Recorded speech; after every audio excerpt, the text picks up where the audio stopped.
রমজানের শুরু, একটি দরিদ্র পরিবারের ছোট্ট ছেলের জীবন। সে অনেকদিন বিরিয়ানি খায়নি। আহা! রমজান চলে এসেছে। চারপাশে কত মজার খাবারের গন্ধ। কিন্তু আমার জন্য কিছুই নেই। এই মাসে সবাই কত ভালো খাবার খায়। আমিও যদি ইফতারে একদিন বিরিয়ানি খেতে পারতাম। কবে যে আমার কপালে এমন একটা দিন আসবে। কিরে জীবন, খেলবি না আমাদের সঙ্গে? আজ তো ফুটবল ম্যাচ হবে। না রে, তোরাই খেল। আমি আজ খেলবো না। তোর কি শরীর খারাপ নাকি? এমন মন খারাপ কেন? কিছু না, ভাবছিলাম রমজানের ইফতার নিয়ে। আহা, বেশ ভালো কথাই মনে করে দিলি। আমাদের বাসায় রোজা ইফতারের বিরিয়ানি থাকে। মা স্পেশাল মশলা দিয়ে রান্না করে। গরম গরম গন্ধই খিদে লেগে যায়। রিফাত উত্তেজিতভাবে বিরিয়ানির কথা বলে যাচ্ছে, কিন্তু জীবন শুধু চুপচাপ দাঁড়িয়ে আছে। একটি বড় ও সমৃদ্ধ বাড়ির সামনে বিশাল আয়োজন। ধনী ব্যবসায়ী জামাল সাহেব প্রতি বছর এলাকার দরিদ্রদের জন্য ইফতার বিতরণ করেন।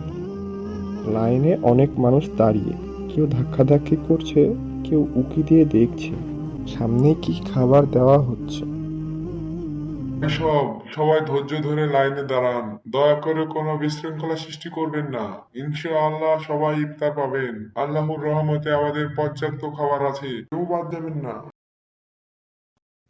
জীবন দূর থেকে এসব শুনতে পেয়ে উচ্ছ্বাসিত হয়ে ওঠে। এতদিন শুধু ইফতারের খাবারের ঘ্রাণ পেয়েছে, আজ সে নিজেও কিছু পাবে। সে দ্রুত লাইনে গিয়ে দাঁড়ায়। তার পাশে থাকা অন্য ছেলেরা নিজেদের মধ্যে কথা বলছে। ভাই, শুনছি নাকি আজ বিরিয়ানি আছে? জি হ্যাঁ, গত বছরেও এখানে বিরিয়ানি দিয়েছিল, খাবারটা অনেক ভালো ছিল। আসো আসো, সবাই একটা করে প্যাকেট নাও। মনে রেখো, একজন শুধু একটা প্যাকেট নেবে, যাতে সবার জন্য যথেষ্ট থাকে। জীবনের পালা আসে, একটি খাবারের প্যাকেট নেয়, মনে মনে দোয়া করে। আলহামদুলিল্লাহ, কতদিন পর একটা বিরিয়ানির প্যাকেট পেলাম। কতদিন হলো বিরিয়ানি খাই না। আল্লাহ, তুমি কত দয়ালু। আজ আমার জন্য এমন একটা সুন্দর ব্যবস্থা করলে। সে দ্রুত মাঠের দিকে হাঁটা দেয়। সেখানে অনেকে বসে ইফতার করবে, অনেকে খেজুর শরবত নিয়ে মাঠে বসে আছে।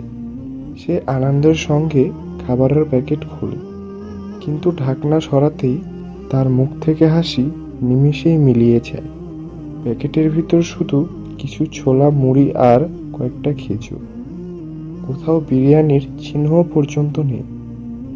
তার মন মুহূর্তেই খারাপ হয়ে ওঠে। ধনী মানুষেরা এত খাবার খায়, একবার চোখেও দেখে না আশেপাশের মানুষ কি খাচ্ছে। অথচ আমি এক প্লেট বিরিয়ানির স্বপ্ন দেখি, সেটাও পাই না। হায় রে আমার ভাগ্য। সে চুপচাপ ছোলা মুখে দেয়, কিন্তু তার আর কোনো স্বাদ লাগে না। মনটা খারাপ হয়ে যায়, কিন্তু কিছু বলার নেই। মসজিদের সামনে সারি সারি মানুষের ভিড়। অনেকদিন ধরেই বিরিয়ানি খাওয়ার স্বপ্ন দেখছে জীবন, আর আজ হয়তো সেই স্বপ্ন সত্যি হতে চলে। ভাই ও বোনেরা, আজকের ইফতারে আমাদের জন্য রয়েছে সুস্বাদু বিরিয়ানি। আল্লাহর অশেষ রহমতে অনেক দানশীল ব্যক্তি আমাদের জন্য আজকের এই আয়োজন করেছেন।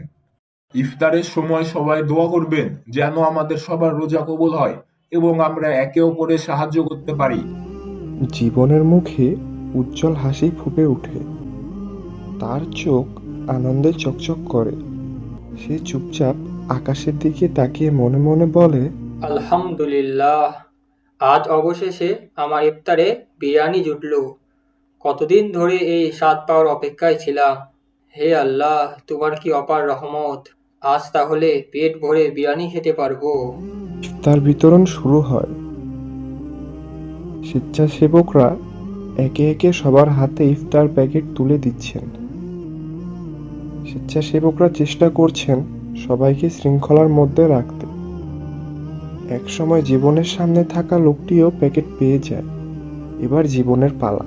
সে আশায় হাত বাড়িয়ে দেয়, কিন্তু হঠাৎ স্বেচ্ছাসেবক পিছনে তাকায়। প্যাকেট শেষ। চারপাশে সবাই প্যাকেট নিয়ে বসে পড়েছে। কিন্তু জীবনের হাতে কিছুই নেই। হায় আল্লাহ, আমি কি তাহলে আজও বিরিয়ানি খেতে পারবো না? এত আশা নিয়ে এসেছিলাম, আমার ভাগ্যে কি কোনোদিনও বিরিয়ানি নেই? তার পাশে বসে থাকা এক ব্যক্তি মন খারাপ করে তার দিকে তাকায়। অনেকেই দেখে ফেলে যে জীবন ইফতারি পায়নি। এদিকে ইমাম সাহেবও ব্যাপারটা খেয়াল করেন। তিনি দ্রুত স্বেচ্ছাসেবকদের দিকে তাকিয়ে কিছু বলেন। ভাই সব চিন্তা করবেন না, যারা এখনো ইফতারি পাননি তাদের জন্য নতুন খাবার আসছে, কেউ মন খারাপ করবেন না, ইনশাল্লাহ আমরা সবাই ইফতার করতে পারবো। জীবন একটু আশার আলো দেখতে পায়। কিছুক্ষণ অপেক্ষা করার পর সত্যিই নতুন ইফতারের প্যাকেট এসে পৌঁছায়। এবার জীবনের হাতেও একটি প্যাকেট এসে পড়ে। যাক, ইফতারের প্যাকেট পেয়েছি। এখনই আজান দিবে।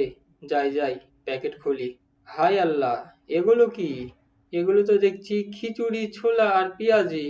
আমার ভাগ্য এতই খারাপ কেন? আমার কপালে বিরিয়ানি নেই। এখন এগুলোই খাই।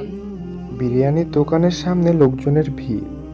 কেউ টেবিলে বসে ধোয়া ওঠা গরম বিরিয়ানিতে হাত দিচ্ছে। এই সব কিছুর মাঝেই একটি দূরে দাঁড়িয়ে আছে জীবন। আচ্ছা, এক প্লেট বিরিয়ানি দিবেন? হ্যাঁ বাবা, অবশ্যই দেব। কত প্লেট লাগবে? এক প্লেট হলেই হবে। বাবা, তোর কাছে কত টাকা আছে? জি, আমার কাছে 30 টাকা আছে। আহারে বাবা, 30 টাকায় তো এখন একটা ডিমের হাফ বয়েলও ঠিক মতো পাওয়া যায় না। আর বিরিয়ানি, জানিস তো চালের দাম কত বেড়েছে। আর এই মাংস, বিরিয়ানির দাম এখন 100 টাকা। যাবো, তোর যদি আর একটু বেশি টাকা থাকতো তাহলে একটা কিছু করে দিতাম বাবা, কিন্তু 30 টাকা দিয়ে আমি কিভাবে দিই বল? জীবন মনে মনে বলে। একদিন আমিও ইফতারে বিরিয়ানি খেতে পারবো। সে ধীর পায়ে চলে যায়, হারিয়ে যায় শহরের ভিড়ে। মনে একরাশ হতাশা, কিন্তু ছোট্ট একটা আশা এখনো বেঁচে আছে। একদিন না একদিন সে সত্যিই বিরিয়ানি খাবে। ঈদের সকাল, কোলাহলের মাঝেও জীবনের ছোট্ট ঘরটা যেন অন্য এক দুনিয়া। ঠিক তখনই দরজার সামনে এসে দাঁড়ায় রিফাত। তার হাতে একটি খাবারের প্যাকেট, যার ভেতর থেকে সুগন্ধি বিরিয়ানির মন করা গন্ধ বেরিয়ে আসছে। জীবন দেখ, এটা তোর জন্য নিয়ে এসেছি। আমার জন্য? সত্যি? তুই কি মজা করছিস নাকি? না রে পাগল, এটা আমার আম্মু পাঠিয়েছে। উনি বললেন ঈদের দিনে কাউকে না খাওয়ালে নাকি আমাদের আনন্দটাই অসম্পূর্ণ থেকে যাবে, তাই এই খাবার তোর জন্য। আলহামদুলিল্লাহ, আল্লাহ কত মহান। আমি সবসময় বিশ্বাস করতাম সব রিজিক আল্লাহর হাতে, কিন্তু আজই যেন সেটা আরো গভীরভাবে অনুভব করলাম। তিনি আমাদের কখনো ফাঁকা হাতে ফিরিয়ে দেন না। শুধু ধৈর্য ধরতে হয়, শুধু তার উপর বিশ্বাস রাখতে হয়।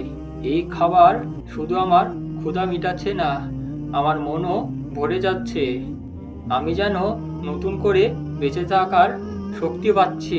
দর্শক, ঈদের খুশি কি শুধু দামি পোশাক আর ব্যয়বহুল খাবারে? ঈদের প্রকৃত আনন্দ তো এই ভালোবাসা, সৌন্দর্য আর একে অপরের পাশে থাকা। আমাদের গল্প ভালো লাগলে লাইক, কমেন্ট এবং শেয়ার করুন। সবাই ভালো থাকবেন। আল্লাহ হাফেজ।